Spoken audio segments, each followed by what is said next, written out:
พิธีเส้นบทบันทึกความเข้าใจว่าด้วยการหัวมืออุตสาหกรรมกาแฟอยู่เขตเมืองพุวง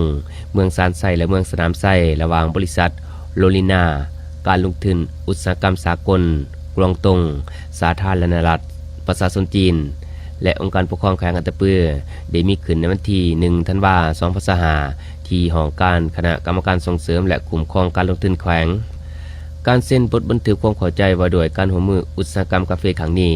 แม้นเพื่อผลักดันการยกระดับการผลิตการแปรรูปและการตลาดกาแฟภายในแขวงอัตตปือให้มีมาตรฐานสูงขึ้นโดยเฉพาะแม้นความหัวมือด้านการพัฒนากาแฟและเทคนิคการปลูกที่ได้มาตรฐานส่งเสริมการถ่ายทอดเทคโนโลยีการแปรรูปเพิ่มมูลค่าผลผลิตการพัฒนามาตรฐานคุณภาพและระบบการตรวจสอบการขยาย2ทางการจำหน่ายภายในแขวงต่างแขวงและต่างประเทศการสนับสนุนสหกรณ์ผู้ปลูกกาแฟภายในพื้นที่ให้มีรายได้มั่นคงและยืนยงทั้งเป็นการผลักดันอุตสาหกรรมกาแฟให้เติบโตอย่างมีศักยภาพเพิ่มขีดความสามารถการแข่งขันและสร้างรายได้ให้แก่ชุมชนในพื้นที่ร่วมลงนามเส้นบทบันทึกความเข้าใจเทื่อนี้ฝ่ายองค์การปกครองแขวงอัตตปือลงนามโดยทานมีไซศรีแสวงสุขหัวหน้าหอการคณะกรรมการส่งเสริมและคุ้มครองการลงทุนแขวงท่านคุณสมัยเวียงพระจันทร์ห้องหัวหน้าแผนกกสิกรรมและสิ่งแวดล้อมแขวงท่านสันติไซศรีลือไซประธานคณะกรรมการปกครองเมืองสนามไซ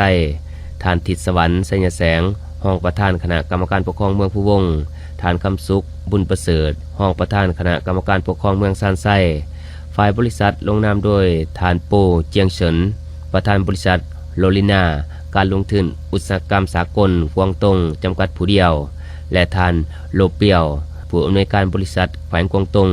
เมืองโฟซานเกาหมิงก่อสร้างและลงทุนกรุ๊ปจำกัดโดยส่องหน้าท่านพลโทวันทองกองมณีเจ้าแขวงอัตตปือและขแขนงการที่เกี่ยวของเขาร่วมเป็นสักขีพยานซึ่งบทบันทึกความเข้าใจฉบับนี้มีกำหนดการหัวมือ15 ปีนับแต่วันลงลายเซ็นเป็นต้นไป